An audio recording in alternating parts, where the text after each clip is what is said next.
ಜೈ ರಾಮಕೃಷ್ಣ. ನಮಸ್ತೆ. ಯುಗಾವತಾರ ಶ್ರೀರಾಮಕೃಷ್ಣ ಗ್ರಂಥಾಧ್ಯಯನಕ್ಕೆ ತಮ್ಮೆಲ್ಲರಿಗೂ ಸ್ವಾಗತ. ಸಂಚಿಕೆ 140.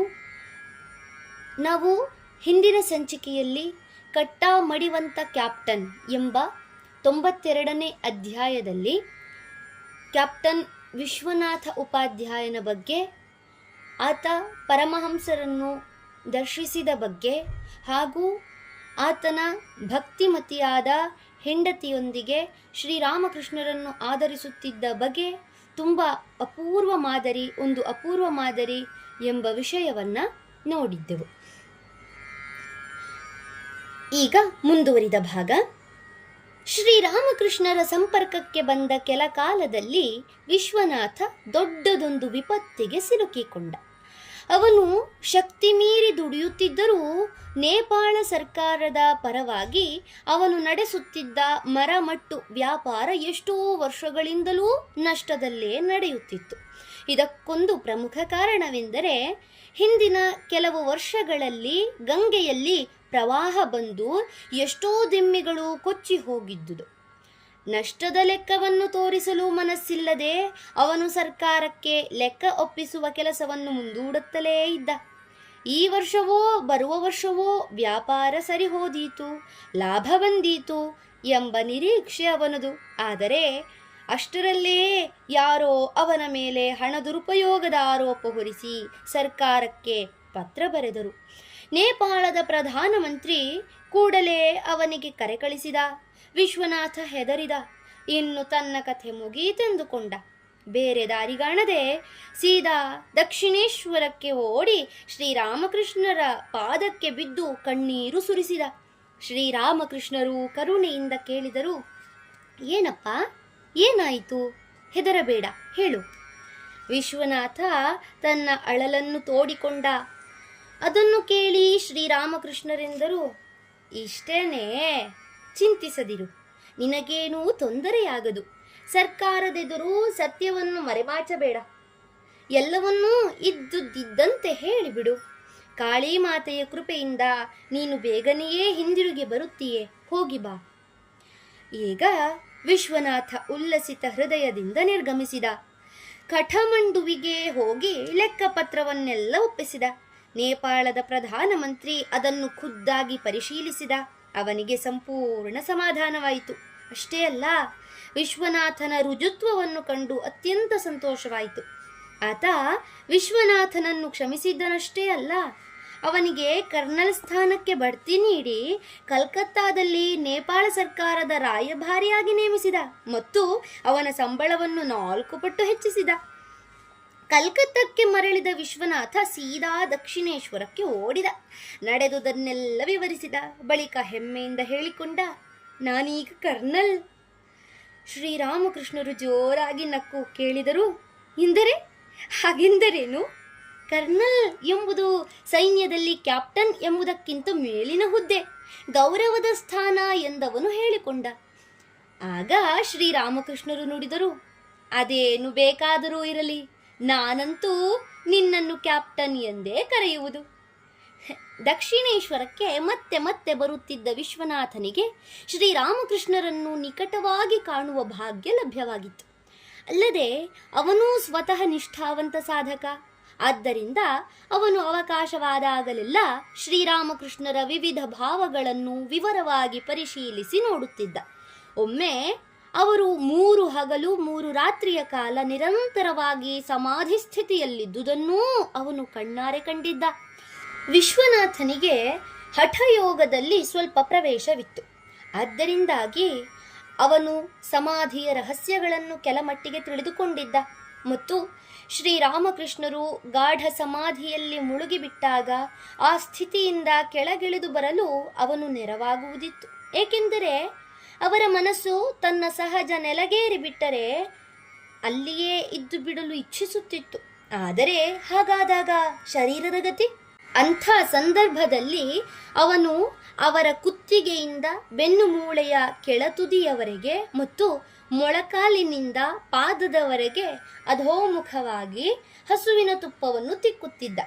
ಆಗ ಅವರ ಶರೀರ ಬಿಸಿಯೇರಿ ರಕ್ತ ಸಂಚಾರ ಚುರುಕಾಗುತ್ತಿತ್ತು. ಮನಸ್ಸು ನಾನು ನನ್ನದು ಎಂಬ ಪ್ರಜ್ಞಾಲೋಕಕ್ಕೆ ಮರಳುತ್ತಿತ್ತು. ಶ್ರೀರಾಮಕೃಷ್ಣರ ಆಧ್ಯಾತ್ಮಿಕ ಸ್ಥಿತಿಯ ಬಗ್ಗೆ ಅವನೊಮ್ಮೆ ಅವರಿಗೆ ಹೇಳುತ್ತಾನೆ, ನಿಮ್ಮ ಆತ್ಮವು ಒಂದು ಸ್ವಚ್ಛಂದ ಹಕ್ಕಿಯಂತೆ ಹಾರಲು ಸಿದ್ಧವಾಗಿದೆ. ಮತ್ತೊಮ್ಮೆ ಹೇಳುತ್ತಾನೆ, ನಿಮ್ಮ ಜೀವಾತ್ಮವು ಚಿದಾಕಾಶದಲ್ಲಿ ವಿಹರಿಸಲು ಹಾರಿಬಿಡುತ್ತದೆ. ಒಡನೆಯೇ ನೀವು ಸಮಾಧಿಸ್ಥರಾಗುತ್ತೀರಿ. ವಿಶ್ವನಾಥನಲ್ಲಿ ಅತಿಯಾದ ಸಂಪ್ರದಾಯಶೀಲತೆಯಿಂದಾಗಿ ಸಂಕುಚಿತ ಮನೋಭಾವದ ದೋಷವೂ ಸೇರಿಕೊಂಡಿತ್ತು. ಆಂಗ್ಲ ಸಂಸ್ಕೃತಿಯ ಪ್ರಭಾವಕ್ಕೊಳಗಾದ ಕೇಶವ ಚಂದ್ರಸೇನಂತಹ ವ್ಯಕ್ತಿಗಳನ್ನು ಶ್ರೀರಾಮಕೃಷ್ಣರು ಭೇಟಿಯಾಗುವುದು ಅವನಿಗೆ ಸ್ವಲ್ಪವೂ ಹಿಡಿಸುತ್ತಿರಲಿಲ್ಲ. ಅಷ್ಟೇ ಅಲ್ಲ, ಶ್ರೀರಾಮಕೃಷ್ಣರು ಅಪರೂಪವಾಗಿ ಯಾವಾಗಲಾದರೂ ಒಂದೆರಡು ಆಂಗ್ಲ ಪದಗಳನ್ನು ಬಳಸಿದರೆ ಅದು ಹಾಸ್ಯಕ್ಕೆ. ಅವನಿಗದು ಸಹ್ಯವಾಗುತ್ತಿರಲಿಲ್ಲ. ಕಸಿವಿಸಿ ಪಟ್ಟುಕೊಳ್ಳುತ್ತಿದ್ದ. ಇಂಗ್ಲಿಷ್ ಪುಸ್ತಕಗಳನ್ನು ಓದುತ್ತಾರೆ ಮತ್ತು ಆಹಾರದ ಬಗ್ಗೆ ಸಾಕಷ್ಟು ಎಚ್ಚರಿಕೆ ವಹಿಸುವುದಿಲ್ಲ ಎಂಬ ಕಾರಣಕ್ಕಾಗಿ ಅವನು ಶ್ರೀರಾಮಕೃಷ್ಣರ ತರುಣ ಶಿಷ್ಯರನ್ನು ಆಗಾಗ ತರಾಟೆಗೆ ತೆಗೆದುಕೊಳ್ಳುವುದಿತ್ತು. ಶ್ರೀರಾಮಕೃಷ್ಣರು ಯಾವುದೇ ಬಗೆಯ ಸಂಕುಚಿತತೆಯನ್ನು ಒಪ್ಪುವವರಲ್ಲ. ವಿಶ್ವನಾಥನ ಈ ವಿಲಕ್ಷಣತೆಯನ್ನು ಅವರು ಸ್ವಲ್ಪವಾಗಿ ಹೋಗಲಾಡಿಸಿದರು. ಇದಕ್ಕೆ ಉದಾಹರಣೆಯಾಗಿ ಒಂದು ಪ್ರಸಂಗವನ್ನು ನೋಡಬಹುದು. ಅಂದು ಆಗಸ್ಟ್ 19, 1883 ಶ್ರೀರಾಮಕೃಷ್ಣರು ಕ್ಯಾಪ್ಟನ್ನೂ ಸೇರಿದಂತೆ ಅನೇಕ ಭಕ್ತರೊಂದಿಗೆ ನಾನಾ ವಿಷಯಗಳ ಬಗ್ಗೆ ಸಂಭಾಷಿಸುತ್ತಿದ್ದರು. ಮಾತಿನ ಮಧ್ಯೆ ಏನನ್ನೋ ಹೇಳುತ್ತಾ ಅವರೆಂದರು, ಇದನ್ನೇ ನಾನು ಕೇಶವಸೇನನಿಗೂ ಹೇಳಿದೆ. ಕ್ಯಾಪ್ಟನ್ ಅಸಹನೆಯಿಂದ, ಕೇಶವ ಆಚಾರವಂತ ಹಿಂದುವಲ್ಲ. ಅವನು ತನ್ನ ಮನಸ್ಸಿಗೆ ಬಂದಂತೆ ರೀತಿ ರಿವಾಜುಗಳನ್ನೆಲ್ಲ ಬದಲಾಯಿಸುತ್ತಾನೆ. ಅವನೊಬ್ಬ ಸಾಧು ಅಲ್ಲ, ಬಾಬು. ಶ್ರೀರಾಮಕೃಷ್ಣರು ಇತರ ಭಕ್ತರಿಗೆ, ನಾನು ಕೇಶವನೊಂದಿಗೆ ಸೇರಬಾರದು ಅಂತ ಕ್ಯಾಪ್ಟನ್ ನಿಷೇಧಿಸುತ್ತಾನೆ. ಕ್ಯಾಪ್ಟನ್, ಆದರೆ ಮಹಾಶಯರೇ, ನೀವು ಹೇಗಿದ್ದರೂ ನಿಮಗಿಷ್ಟ ಬಂದ ಹಾಗೆಯೇ ಮಾಡುವವರು. ನಾನು ಹೇಗೆ ತಡೆಯಲಿ ನಿಮ್ಮನ್ನು? ಈಗ ಶ್ರೀರಾಮಕೃಷ್ಣರು ಅವನಿಗೆ ಸ್ವಲ್ಪ ಕಟುವಾಗಿ ಹೇಳಬೇಕಾಯಿತು. ಅಲ್ಲಯ್ಯ, ನಾನು ಕೇಶವನನ್ನು ನೋಡಲು ಏಕೆ ಹೋಗಬಾರದು ಹೇಳು? ನೀನು ಬೇಕಾದರೆ ಗವರ್ನರ್ ಜನರಲ್ನ ಮನೆಗೂ ಹೋಗುತ್ತಿ. ಪರಮಹಂಸರು ಹೀಗೆ ಹೇಳುತ್ತಿರಲು ಕಾರಣ, ಆಗಿನ ಕಾಲದಲ್ಲಿ ಹಿಂದೂ ಸಂಪ್ರದಾಯಸ್ಥರ ದೃಷ್ಟಿಯಲ್ಲಿ ಆಂಗ್ಲರೆಂದರೆ ಮ್ಲೇಚ್ಛರು ಮತ್ತು ಅವರ ಸಂಪರ್ಕ ಸಹವಾಸ ಸರ್ವಥಾ ವರ್ಜ್ಯವೆಂದು ತಿಳಿದಿದ್ದರು. ನೀನು ಬೇಕಾದರೆ ಗವರ್ನರ್ ಜನರಲ್ನ ಮನೆಗೂ ಹೋಗುತ್ತಿ, ಅದು ಹಣಕ್ಕಾಗಿ. ನಿನಗೆ ಅದೇನೂ ತಪ್ಪಲ್ಲ. ಕೇಶವನಾದರೂ ಸದಾ ಭಗವತ್ ಚಿಂತನೆ ಮಾಡುತ್ತಾನೆ, ಭಗವನ್ನಾಮೋಚ್ಚಾರ ಮಾಡುತ್ತಾನೆ. ನಾನು ಅಂಥವನ ಬಳಿಗೆ ಹೋದರೆ ತಪ್ಪು ಅಲ್ಲವೇ? ಈಶ್ವರ ಏವ ಮಾಯಾ ಜೀವ ಜಗತ್, ಭಗವಂತನೇ ಈ ಜೀವ ಜಗತ್ತು ಎಲ್ಲವೂ ಆಗಿದ್ದಾನೆ ಅಂತ ಹೇಳುವವನು ನೀನೇ ಅಲ್ವೇನಯ್ಯ? ಹಾಗಾದರೆ ಅವನು ಕೇಶವನಲ್ಲಿ ಮಾತ್ರ ವಾಸಿಸುವುದಿಲ್ಲವೋ? ಶ್ರೀರಾಮಕೃಷ್ಣರು ವಿಶ್ವನಾಥನ ಶಾಸ್ತ್ರ ಪರಿಣತಿಯನ್ನು ಮೆಚ್ಚಿ ಹೊಗಳುತ್ತಿದ್ದರು. ಆದರೆ ಕೆಲವೊಮ್ಮೆ ಶಾಸ್ತ್ರಗಳ ಕುರಿತಾಗಿ ಆತನಿಗಿದ್ದ ತಪ್ಪು ಗ್ರಹಿಕೆಯನ್ನು ತಿದ್ದುತ್ತಿದ್ದರು. ಪುಸ್ತಕ ಓದುವ ಅತಿಗೀಳನ್ನು ಖಂಡಿಸುತ್ತಾ ಒಮ್ಮೆ ಅವರೆನ್ನುತ್ತಾರೆ, ಅತಿಯಾದ ಓದುವಿಕೆ ನಿನ್ನ ತಲೆ ಕೆಡಿಸಿದೆ, ಇನ್ನು ಮೇಲೆ ನೀನು ಓದುವುದನ್ನು ಬಿಟ್ಟು ಬಿಡು. ಶ್ರೀರಾಮಕೃಷ್ಣರ ಭಕ್ತರ ಪೈಕಿ ಅವರೊಂದಿಗೆ ದೀರ್ಘಕಾಲದ ಸಂಪರ್ಕ ಹೊಂದಿದ್ದ ಭಾಗ್ಯಶಾಲಿಗಳಲ್ಲಿ ವಿಶ್ವನಾಥನೊಬ್ಬ. ಈ ಸಂಪರ್ಕ ಅವನ ವ್ಯಕ್ತಿತ್ವವನ್ನು ಕ್ರಮೇಣ ಮಾರ್ಪಾಟುಗೊಳಿಸಿತು, ಜೀವನಕ್ಕೆ ಸಾರ್ಥಕತೆ ಕೊಟ್ಟಿತು.